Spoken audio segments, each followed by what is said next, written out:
Hello and welcome to Michigan. My name is Justin. I'm the owner of Team 53 and I've partnered with Coach Dave Academy and Impel Motorsports to bring you this week's Learn to Drive video for ARCA at Michigan as part of iRacing's 2025 Season 2 Week 5 official series. If you guys can, make sure you like and subscribe. I am a 12-year veteran of iRacing. I got like a 7,500 I rating. I race late models here in Wisconsin, although this year probably not racing too many late models.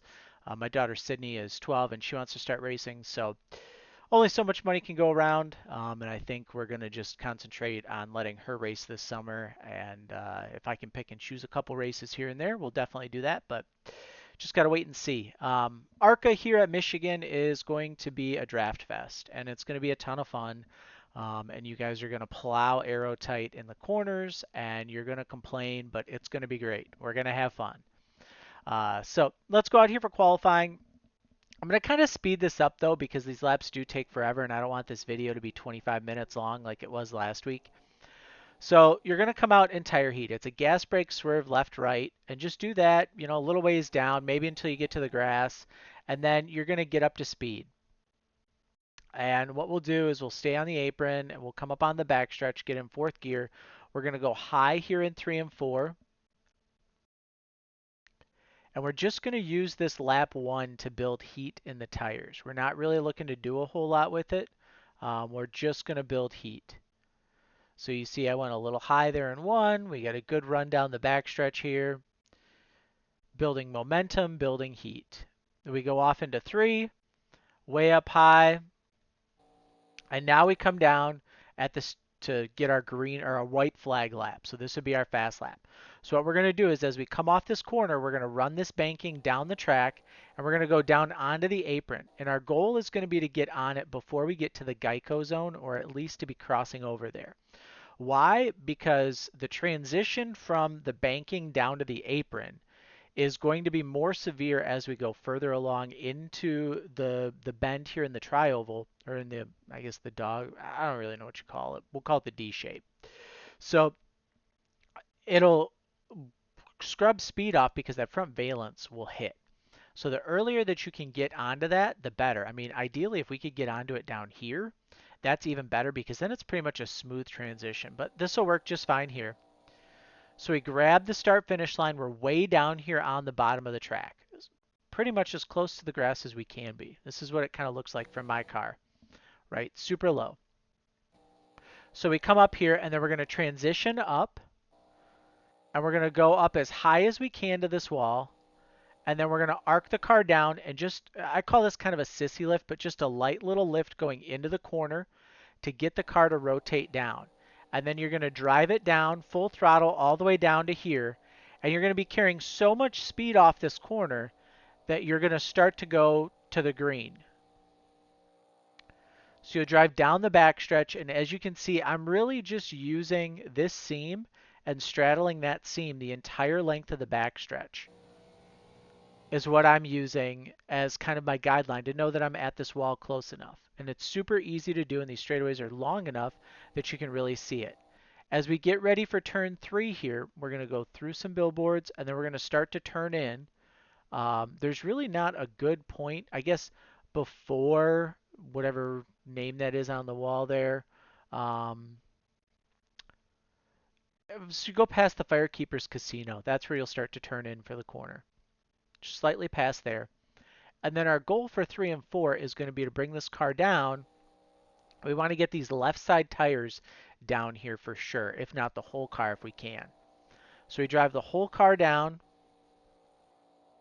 And then we drive up off the corner, and you see how we kind of keep it pinched down. We don't go all the way up to the wall, so that way when we're coming down this front stretch, we can shorten the D shape here, and we can get it right down here on this apron.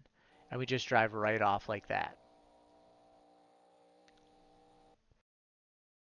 I've no doubt it's got a 37.9 in it.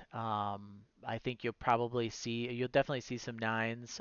In practice rooms, it would not doubt me if you see some sevens with some draft. So let's hop in the car though, and let's give you guys a lap around the track.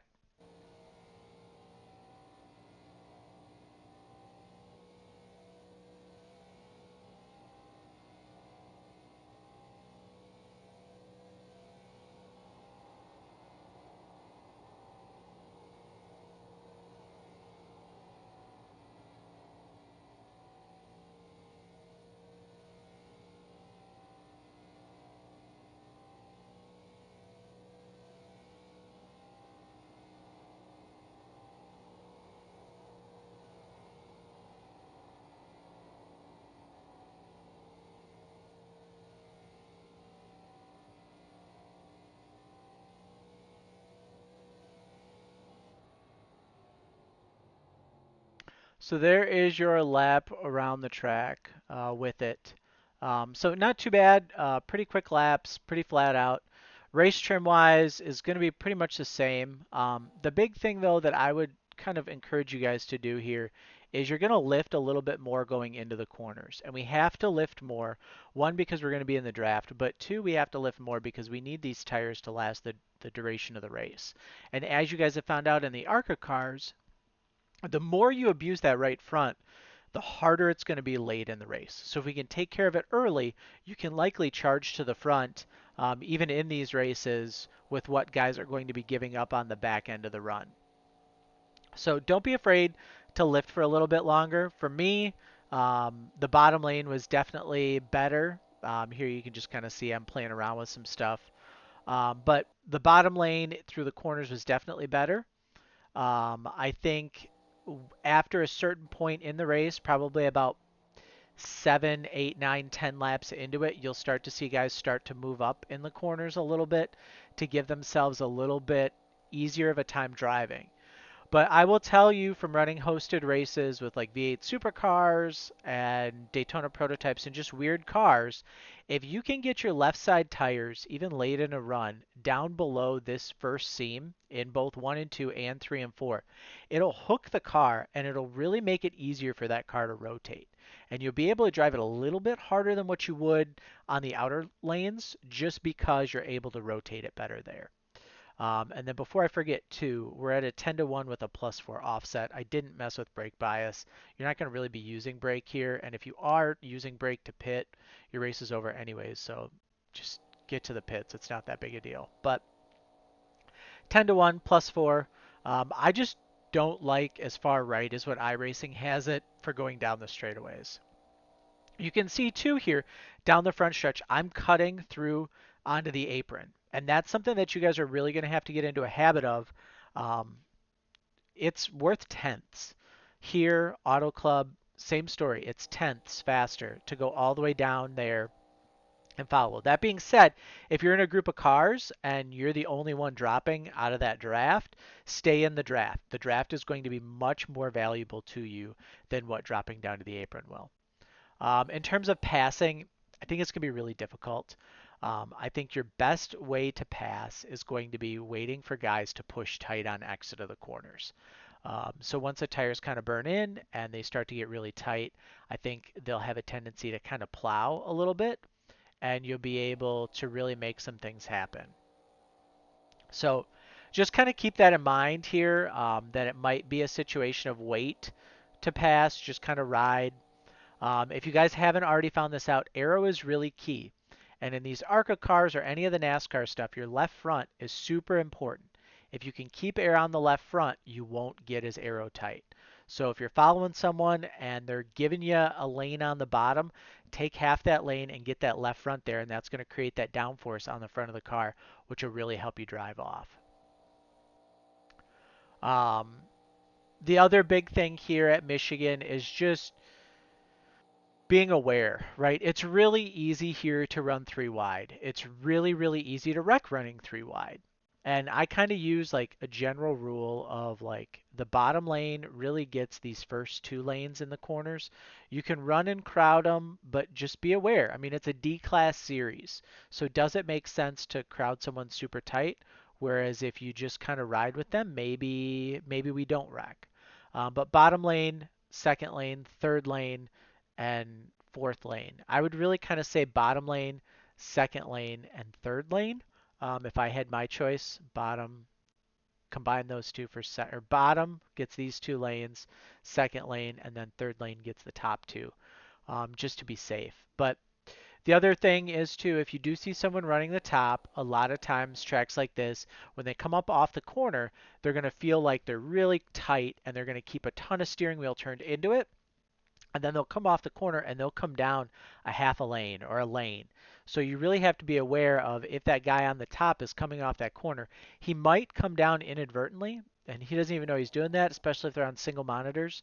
So leave a little bit of extra room. It'll keep you in the race, keeps you from getting wrecked, and that's super helpful for everyone involved. But um, a little bit shorter video. We're not going to do as much of the in-car stuff this week. just because these laps are so long here.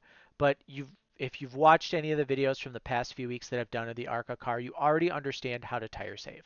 We lift, we get on a little bit softer, we set a target lap time, maybe a couple tenths off of this, maybe a couple tenths off of this, or a tenth off of this, off your race run times, and you just try and hit that, and you should be able to find some success. So best of luck to you guys this week. If you need anything, Team 53 Racing, sign up. We offer ARCA telemetry is included with our full season of short track sets. Join in through the Discord, and you can save yourself 25% if you pay with PayPal. So that's a huge thing that we're excited to offer. So best of luck, and we will see you guys in the next video.